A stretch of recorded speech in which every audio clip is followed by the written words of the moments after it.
Hi, everyone. Thanks for joining. We will start in a few minutes. Just let people kind of file in here.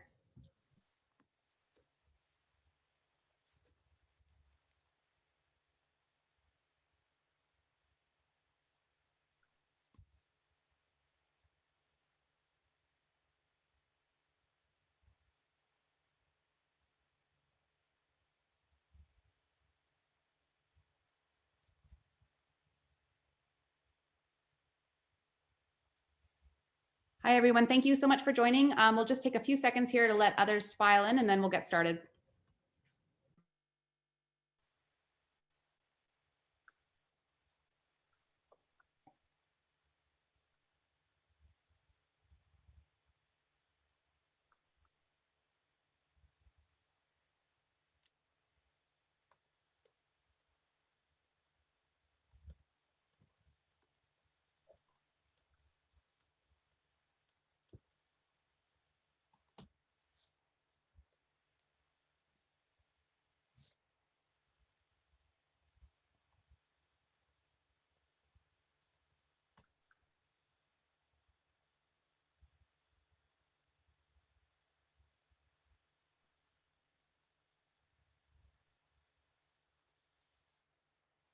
All right, Cam, if you wanted to take it away, I'll leave it to you. Sounds great. Thanks, everybody, for taking the time to join us for our quarterly update call with CurrencyWorks. I'm joined here today by Swapan Kakumanu, who's the CFO of CurrencyWorks. I have the great pleasure of serving as the chairman of CurrencyWorks, and I'm a co-founder as well, which is a great honor. And today we're going to basically take you through our model at CurrencyWorks, what we do, what we've been up to, and then we'll just run through our Q financials a bit, and then go into some Q&A that people have been good enough to send in.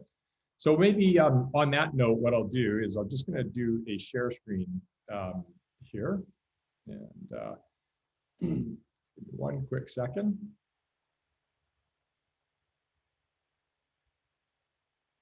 Great. And Swapan, you can see that? Okay.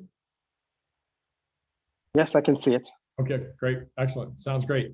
So thanks again, everybody, for joining us. CurrencyWorks is a company that provides, we'd like to say that it provides crypto as a service. Our typical or our target companies are Fortune 5000 companies who are looking to incorporate blockchain services, in particular cryptos, currencies, digital currencies, payment rails, NFTs, and such, and all the ecosystem around that to better enhance their business, where they're looking for one company to come to as a turnkey solution. So we have a platform that incorporates three key areas for our Fortune 5000 customers. The first side of that platform is transactions, which is where we provide currencies, cryptocurrencies, digital currencies, and non-fungible tokens.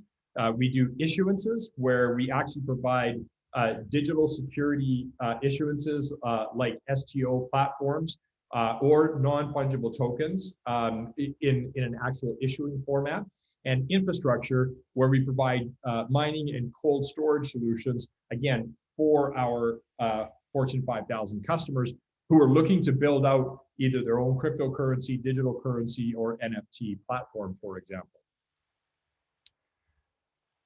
So one of the things that we're most proud about inside of CurrencyWorks is that we've been around since 2016. We've been public since 2018 as a development company, really establishing itself as a platform within the space.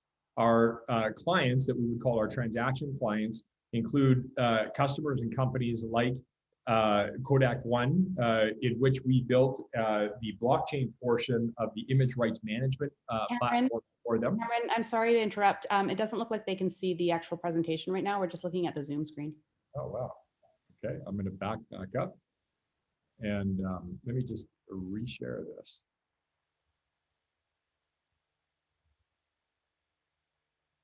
Now we can see it. Okay, terribly sorry. So thanks everybody again for your patience, and Erica for pulling my butt out of the fire as usual. So as I mentioned, CurrencyWorks is crypto as a service. We focus on the Fortune 5000 companies who are looking to incorporate blockchain technology and crypto technologies into their existing infrastructure for the purpose of expanding their market or creating a differentiator or strategic differentiator for themselves. We have three pillars, if you will, to that platform. We have a transaction pillar, we have an issuance pillar, and we have an infrastructure pillar. The transaction pillar is all about providing and building cryptocurrencies or digital currencies, some examples of which we'll run through here today, for our customers and clients. Digital securities is all about the issuance side of things, where we'll provide the issuance of STOs or the platforms that can issue STOs or non-fungible tokens in a security type of format. Or infrastructure, where we provide both mining and cold storage services, again, for our Fortune 5000 customers who are looking to build all-inclusive solutions to be able to service their customer base. In terms of this first pillar here, transactions, the types of clients that we currently are serving and have served in the past would include companies like Kodak One, in which we built the blockchain portion of an image rights management platform, including the security tokens, or what was known as the Kodak coin. And in that particular model, we charge a development fee of $2 million to build out the platform, and then had an ongoing transaction fee and equity ownership or actual ownership in the security tokens. Now, that's a model that we have today. We're going to continue to move forward with, where we'll provide development services, right? Then we'll also look to take a piece of the transaction revenue going forward as it builds over time. Now, it's a slow build, but as it grows over time, it becomes an annuity that becomes very important. And then also we take an equity piece in the projects that we build.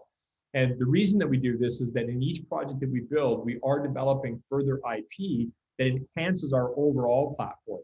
So the exponential benefit of owning the IP, but then also owning a piece of the projects that we have going forward as they go out and garner revenue or have exits of themselves, again, drives shareholder value back into our base.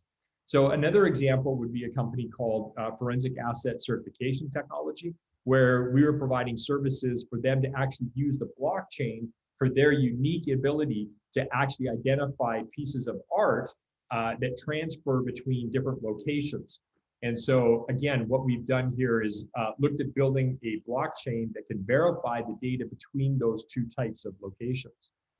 A signature client of ours, or build of ours, would have been, or is, excuse me, the Freedom Coin, wherein we built the blockchain portion of a payment rail for Gunbroker. Now, Gunbroker is a $1.2 billion business per year that has built their own digital coin on rails that we provided and worked with to build them in order for firearms transactions to happen online in a compliant manner.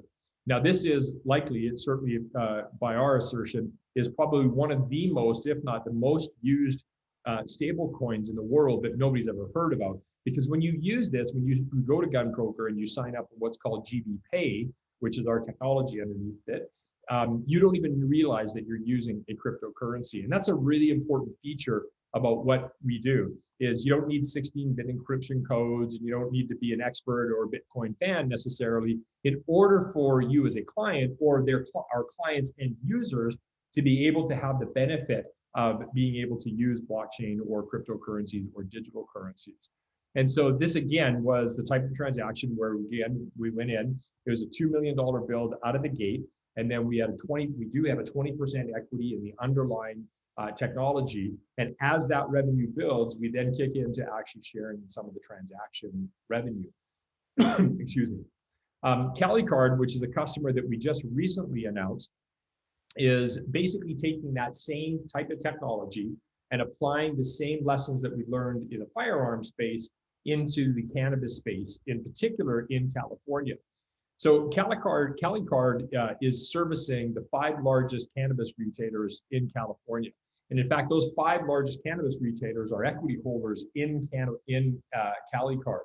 And so in particular, this CaliCard, this electronic digital currency, will allow our customers, or CaliCard is our customer, but their constituencies, 5 largest retailers, to be able to provide delivery services without having to worry about accepting cash. So the big issue in the delivery service in that particular industry is the cash requirements that, when people are delivered the product, that they have to be able to have the cash on hand. Excuse me. That provides a tremendous security risk and inconvenience for basically a society that's moving more and more to a cashless society. So we are able to do instant KYC, which is know your client, and AML, anti-money laundering laws, and instant signups for people who want to be able to do cashless transactions at point of purchase, which is not just outside the store, but is actually at somebody's home. Now, it doesn't mean that the Cali card or the Cali coin, as some people like to call it, but Cali card's a branding, doesn't mean that it can't be used in store. Absolutely, it can. But this is a great example of a private digital currency that has a use case and millions of potential users with 5 very large market leaders in a particular area that are using blockchain and digital currencies in order to solve a real world problem. This is exactly the type of customers that we love to have and the type of pedigree we have in order to solve these types of problems for them. Now, on the issuance side, which is really exploding in terms of the NFT market today, we've had some success in the past in building some doing some NFT work with organizations such as Wax and Tops. In fact, we did the payment processing and the blockchain work underlying Tops's first NFT deployment, which was on the Wax platform of Garbage Pail Kids. And of course, that particular deployment, which was about a year and a half ago now, actually sold out in 26 hours, over $100,000. Now, this was before the entire NFT market really got going. And of course, today we see what's happening with Dapper Labs, for example, and NBA Top Shots, who have done in the range of about $500 million in the last 2 quarters in NFT drops. We also see other successful platforms like OpenSea and Rarefied, who are self-serve platforms, very different than a curated platform like Top Shots, also doing extremely well. Now, we have the unique ability, or not the unique ability, but we have one of the scarce abilities to be able to build these platforms. And we have announced a deal where Barrett Jackson has approached us, and we are building out Barrett Jackson's car collectible platform for NFTs. Now, this is a totally curated environment. Again, it's not a self-serve environment. So if you've had the chance to take a look at, explore, or even try NBA Top Shots, and buy NFTs or trade NFTs in that environment, that's the type of experience that we're building out with Barrett Jackson. And so actually on the 18th and 19th of June will be the first auction of NFTs for the Barrett Jackson site. There'll be the VIN 001 cars that were auctioned off at the last site. And these will actually be a live auction of the NFTs. So a bit of a different approach to entering the market. And then there will be pack drops of those different NFTs and all the trading features and stuff following that. So we're really excited about the Barrett Jackson opportunity and the platform that we are building out with them and for them. We have also announced Red Carpet Entertainment, which is a film and entertainment NFT platform. We're really excited about some upcoming announcements on the films that will be dropping on this platform. This is a platform that is not just about NFT trading, but it's actually about entire distribution of movies. And so while I can't say more about it right now, you can be rest assured that the information, or the exciting news that's coming out from this will be groundbreaking. And of course, we have also announced and are deploying with restaurants.com a celebrity chef and foodie platform. Now, this is incredible because what we're seeing in the NFT space is that unique content really will be consumed as much as free content. And NFTs in the form of what's happening with Dapper, Top Shots, or any number of the other platforms is really proving out that people don't just like content, but they like unique content that they can get a sense of ownership around. It really drives that collector piece of the brain that we have that is invoked by owning things, owning unique things, being able to share information, the ego in terms of the collector mentality ego. These are all things that are playing extremely well. And blockchain is solving the issues of piracy around this. They're solving the issues of traceability, trackability, authenticity, and provenance. All of the things these types of things, are absolutely disrupting several industries right now. And we think these are 3 of the leading industries that we can not just participate in, but be a market leader. And so in terms of what we'll be seeing with restaurant.com and Barrett Jackson, and quite frankly, Red Carpet Entertainment, are upcoming announcements around content of other participants that will be joining in it from this industry, other movie drops, for example, or other maybe celebrity chefs, recipes, restaurant chains, and groups that will all be participating in these NFT platforms. So what we are really excited about in this area is that we are building platforms on top of our existing technology. And these platforms create ongoing annuities and market dominance in these particular areas. Now, one area that we have talked about before, and I just wanted to provide some update on, was in our issuance clients in terms of STOs. So we're very fortunate to have been working with, and to be working with, the Canadian Securities Exchange to be able to develop an STO platform for them. And while regulation is still catching up in this regard, this exchange and other exchanges are very keen on being able to take STOs into a regulated market. Our personal view is that the STO market is going to be beyond explosive. It's a multi-trillion-dollar market in our opinion. Now that said, and the reason that we say it's that big is there really isn't anything that can't be security tokenized, at least in theory. Now, from a technical standpoint, you can do that. From a regulatory standpoint, we believe that the regulations are still catching up to where the technology is.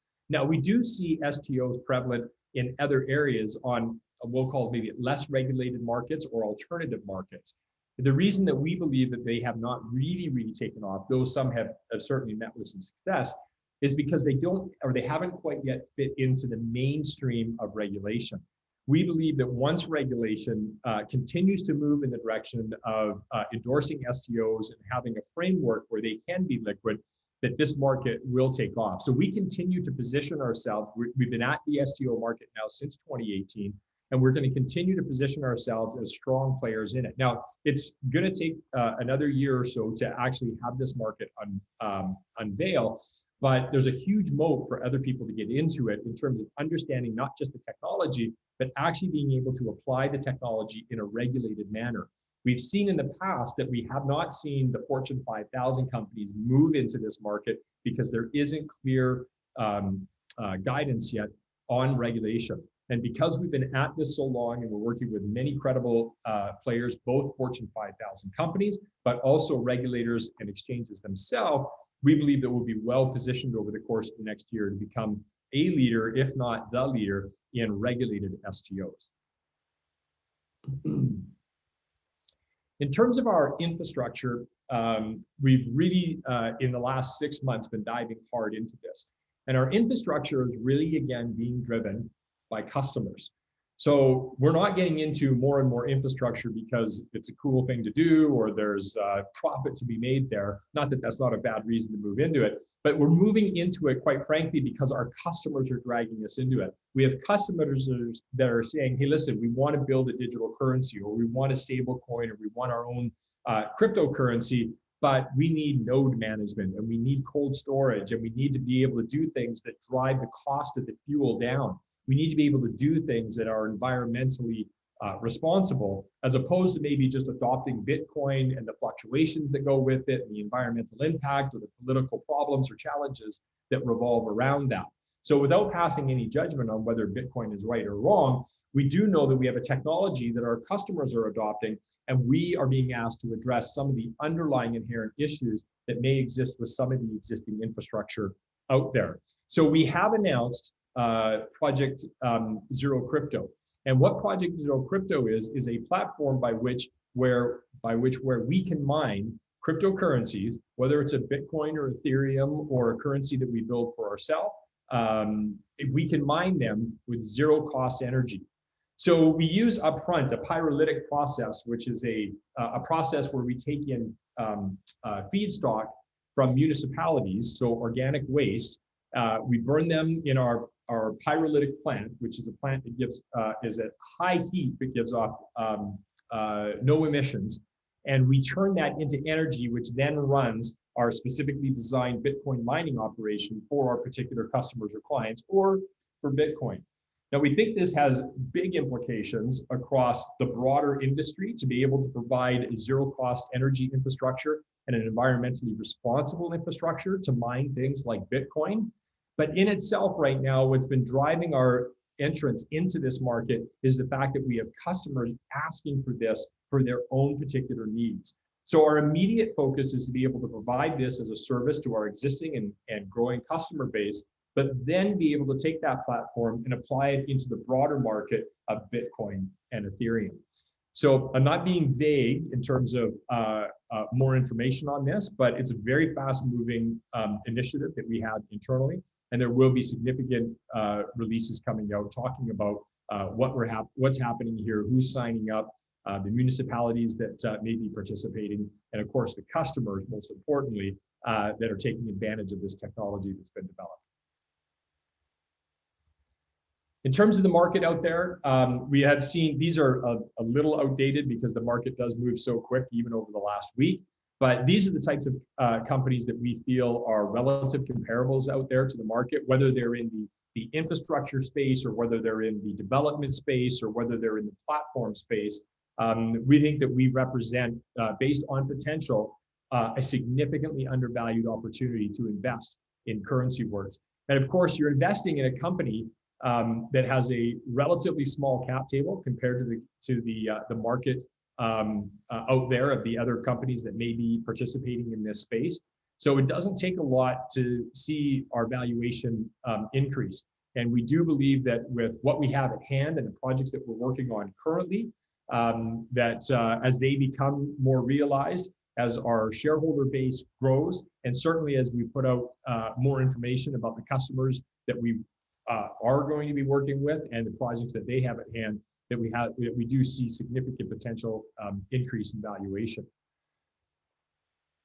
So why CurrencyWorks we think is important and relevant in the market going forward is that we have a team that has proven to build out technology companies before. And this team has been together since 2016 through 2018, building out. We're a long-term visionaries and executors within this industry. We're not necessarily in this business for the short term, and I think we've demonstrated that with our fortitude and persistence of staying with this market and with the quality of customers that we've been able to announce. While there are other companies in the space that maybe just do mining or maybe just do development, in terms of pure platform plays that can take advantage of the overall technology and to be working with Fortune 5000 companies, I think we have amongst the strongest record of customer announcements and customer deployments out there. And we only see that accelerating now as more and more of the mainstream Fortune 5000 look at blockchain and look at crypto in particular and payment rails and NFTs as an important and viable way to propel and advance their business. From a technology standpoint, we have a proven track record. We have a platform that has deployed things commercially. And that is the one thing that's very rare in this space. Now, it's not saying that it's not done, but in terms of certainly smaller companies like ourselves that have the pedigree of the companies and the pedigree of the deployments that we've done, I think we're very uniquely positioned. And I don't believe, and of course I'm biased, of course, but I don't believe that we're going to be a small company for very much longer. And then of course, traction. We have the traction of customers and deployments out there that prove that we can get additional customers going forward. What I'd like to do now is I'd like to have Swapan Kakumanu, who is our CFO, share with us our financial results from the last quarter and talk about a couple specific things in those financial results. Of note, you will notice that we did not record any revenue in the last quarter. Now, we have several deployments that are going on, but we didn't complete any deliverable work in the last quarter. And we will be recording those revenue results as that work is delivered.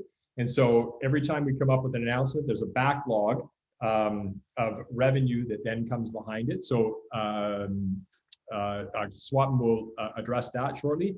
And then we do have a non-cash item deriving from our warrants that were issued that Swapan will speak to as well. And then we'll head into a bit of the Q&A. Swapan, can I turn it over to you? Sure. Thank you, Cam. Good afternoon, everyone, and thank you for joining in our shareholder update call today. I'll quickly go over some of the highlights of the 10Q results that were released this Monday, where we reported our Q1 2021 results. As Cam mentioned, we did not report any revenue for Q1 2021. We closed the quarter with just over $4.3 million of cash in our bank. We raised just over $4.5 million on share issuance during Q1 2021, along with around 400,000 of warrant exercises that happened in Q1 2021, and around 32,000 of stock option exercises that happened in Q1 2021. So that has given us a very good, strong balance sheet in terms of cash balance on our bank, on our balance sheet at the end of Q1 March 31st, 2021. So quickly going through the income statement after the balance sheet, I'll come back to the derivative liability item on the balance sheet, but I'll just quickly go over the income statement. We just have general and administrative expenses that that increased to $1.5 million for Q1 2021, mainly due to the costs that the company has been incurring to support the projects that Cam just alluded in his presentation. So there's been a significant amount of work that is being done to most of these projects that Cam has discussed. That has resulted in our G&A expenses to go up to 1.5 million compared to last year. Other than that, G&A expense, the significant item that we have on our income statement is around $43 million of derivative liability expense that has been booked. And corresponding to that, there is a balance sheet item of $38 million of derivative liability. I'll spend a little bit of time to explain this because it is a non-cash item, and sometimes it's confusing when you see that large numbers on a balance sheet or income statement. Just for background purposes, I know everybody understands this, but we report under US GAAP, and these financial statements are in US dollars. The derivative liability is a result of a fair valuing the share purchase warrants that were issued by the company on some of its recent unit financings that were priced in Canadian dollars. So as a result of these warrants being priced in Canadian dollars, and as we're reporting in US dollars, this results in us calculating a derivative liability under US GAAP. So that is a significant reason why we have to actually calculate this derivative liability, both as an expense and also on the balance sheet as a liability. And this is a non-cash item. So to understand this a little bit, I just will give you some technical inputs that we've used to calculate this fair value of these derivative liability. The expected life, these are the inputs that we used to calculate this fair value. The expected life was, we used 1.2 years to 1.85 years. The risk-free interest rate we used between 0.07% to 0.16%. Expected volatility, which is significantly higher, is between 43.61% to 44.57%. And the common stock price that we've used, which was our closing price at March 31st, 2021, was Canadian dollars, $3.37. These were the inputs that go into calculating, and we use the Black-Scholes methodology to calculate this fair value. And I'll just spend 1-2 minutes on the breakdown. So on the balance sheet, if you see, there's around $38 million of derivative liability. So that breaks down, 17.9 million of that relates to the warrants that were issued in Q2 2020, where at that time the market price was 54 cents Canadian, but at the end of Q1 2021, obviously it was $3.37.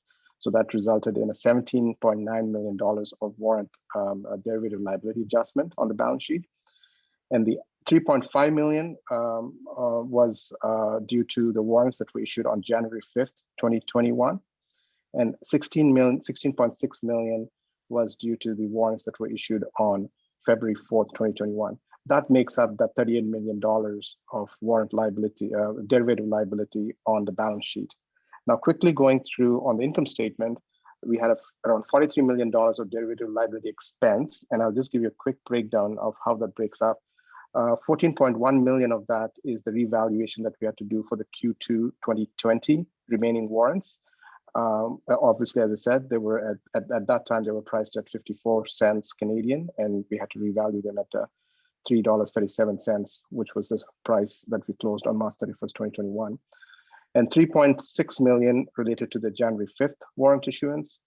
16.7 million was related to the February 4th, 2021 warrant issuance, and 8.9 million relates to the warrant exercises that happened in Q1 2021. So with that, I will, other than that, I don't have anything significant to talk on Q1 results from the financial statements perspective, but I just wanted to give some clarity on why we have this derivative liability on our balance sheet and on our income statement. With that, I'll give it back to Cam. Great. Thanks so much, Swapan. Excellent, as always.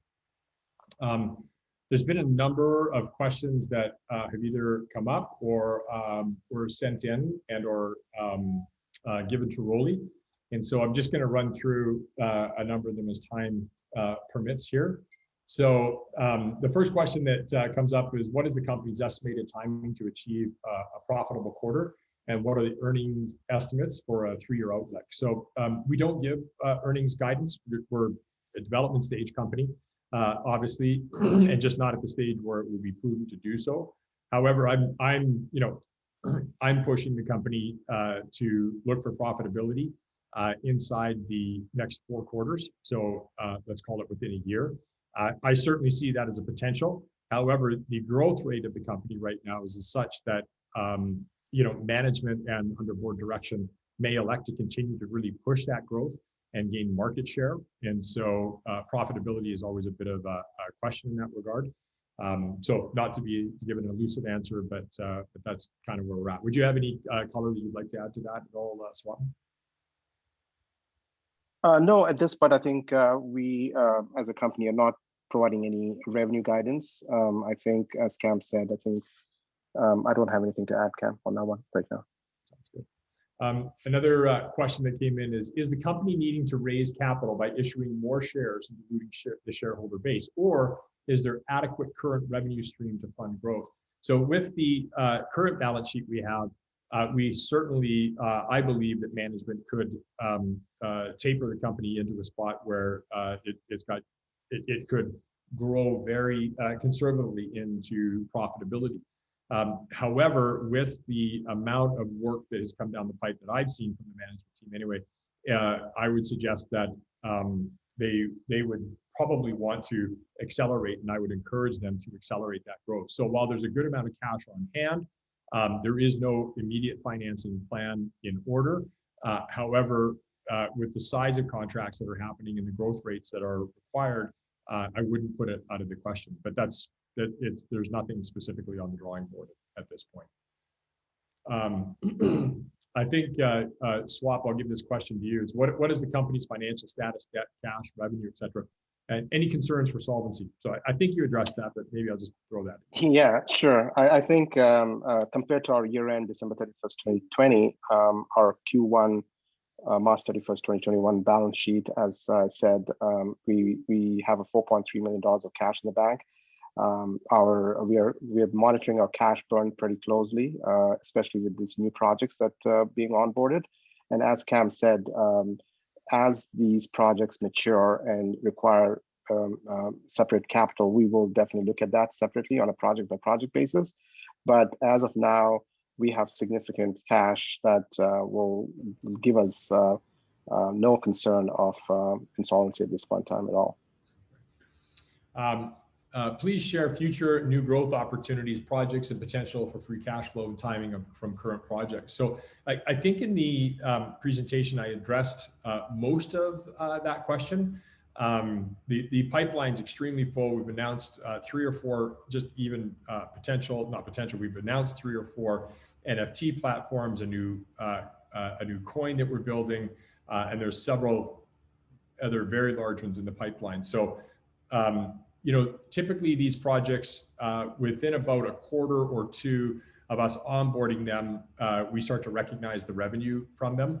And then, from the ongoing potential transaction revenue or the equity value, they take up to a year or 2 to actually start to mature. So, cash flow wise, we're going to see, you'll see strong increased cash flows that are recorded in the next couple of quarters.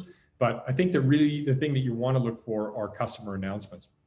because they are a leading indicator of, of what the cash coming in will be in the revenue that we will be generating. Swap, any comments or?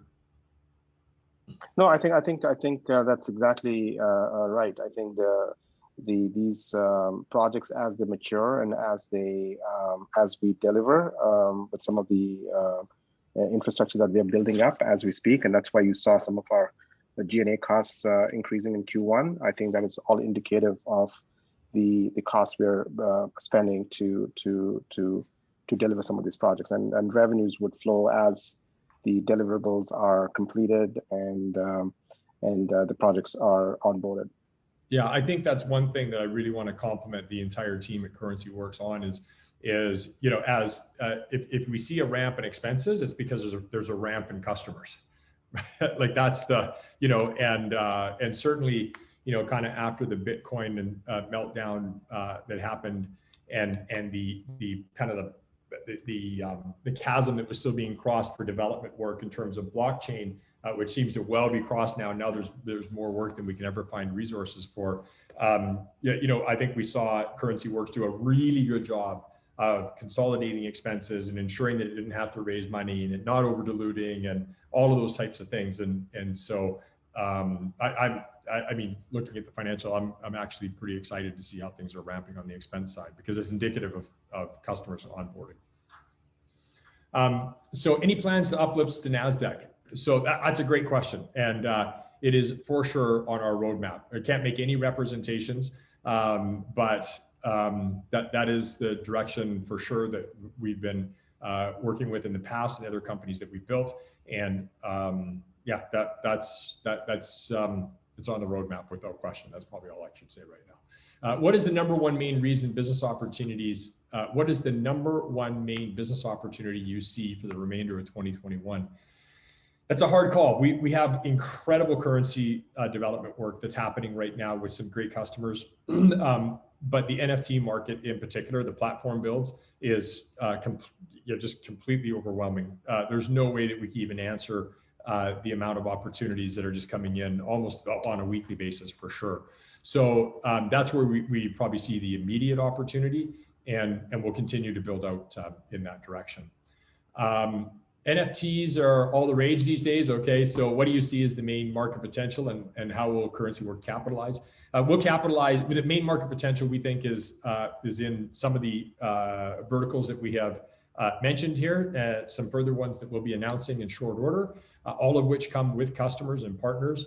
And we'll capitalize by designing, building, and operating the platforms under which, you know, those verticals operate. So very similar to what we think is an excellent model, what Dapper has done with the NBA. The NBA is their customer, but Dapper owns the platform and they operate it, and they have a long-term contract to do so. They have revenue participation, they have equity, they have all, and that's the exact same model that we're moving forward with in each of our verticals. And that's how, and we think that's a long-term sustainable model to do so. And the last question that's come in here, and I'll just see if there's any more, is Bitcoin mining going to be a big part of the business? So it likely will be, not by design, but kind of by default. So the system that we have designed to do mining operations for our currency customers and our node management, we designed in a way that is very environmentally friendly and has a zero energy cost to us. And so we did that because we wanted to design the best platform system for our customers. Now, as it turns out, it's a pretty excellent model to also move forward with Bitcoin mining and such. So we're being pulled in that direction. And so we'll see exactly how we address that, whether it's Bitcoin, Ethereum, or whatever mining that we do, including what I'll just call node management. It just also includes mining operations for the customer base that we're building out, who are building their own cryptocurrencies and such as well. I think there's a couple of other questions that come in down here. So what's the predictive most profitable part of the business in 2022? It's going to be a toss-up between some coins that we're working on right now and the NFT market. Hard to say which is going to be bigger, but they're both massive opportunities. Another question that's come in is, what will your projected cash burn rate be going into the next 4 quarters? Based on that, would you still be comfortable stating that there is no need to do a capital raise? Also, as the needs arise of your future financings, would they be dilutive? Well, we think any financing that we'd look at doing would need to be accretive. We would need to take a close look at, is the capital that we're going to raise going to be funding customer development? So what I can say comfortably is that if we do a financing, it will be to be funding already signed customer initiatives. That's our kind of benchmark.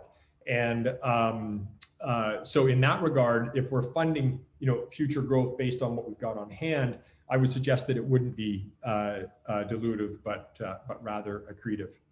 And Dee, you just sent in a question here that said, I'd be grateful if you could reiterate why revenues weren't included in the recent financials. And I'll answer this as best I can and then turn it to Swapan. But basically, we can be doing the work for a customer in a quarter, but until that work is delivered and there's certain milestones that have to be met on the accounting standard, you actually can't recognize that revenue. So we definitely have gone into a phase where we had a bunch of existing customers where projects were finishing off and we were onboarding a number of other customers.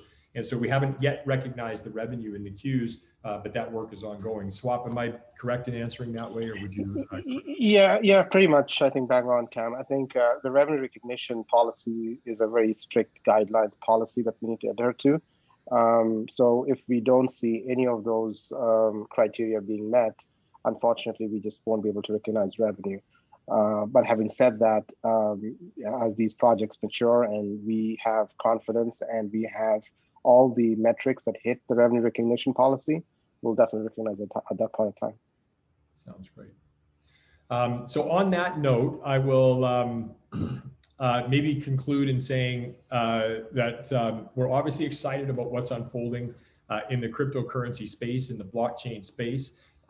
We believe that this is something that we've always maintained, that we think blockchain is an integral part, and in fact, maybe even the key part of the internet for the next, kind of 15 plus years. We're seeing new business models arrive because of blockchain technology, which includes cryptocurrencies, digital currencies, NFTs, new types of payment rails. This is just the beginning. I kind of view it like, when Apple came out with the smartphone or the smartphone platform, or even when RIM back in the day came out with the little BlackBerry, which is the precursor to where the smartphone is today. They couldn't imagine the ecosystem and platform that was developed and how it's affected our life and how it's changed industries and society. And that's where we're really going with this. So if you think about CurrencyWorks as a company at the beginning of smartphones, which is even probably small compared to what blockchain is, that's where I really believe CurrencyWorks is. And so this is in my opinion, a long-term legendary type brand that will grow as a technology leader over the next 25 plus years. On that note, I'd like to thank everybody for their time today, for their ongoing trust in us as a governance team, and certainly in the management team. The traction that this company has pulled off is phenomenal. And now we actually see that chasm crossed, and we'll start to see their results. So thanks for your patience and everything in terms of this company having developed out to where it is today. And certainly in terms of the team that's been in place, this team has worked together since 2016 through 2018. And now, and since that time, it came together and has been a public company. They've demonstrated continuously that they've got the fortitude and the persistence to stick with it and become leaders in the space. And at the end of the day, when you're betting on a company, you're betting on people. I'm very proud to be able to work with them. So to all our employees and our staff, to the management team and to our shareholders, we appreciate your time today and look forward to the journey ahead. Thank you.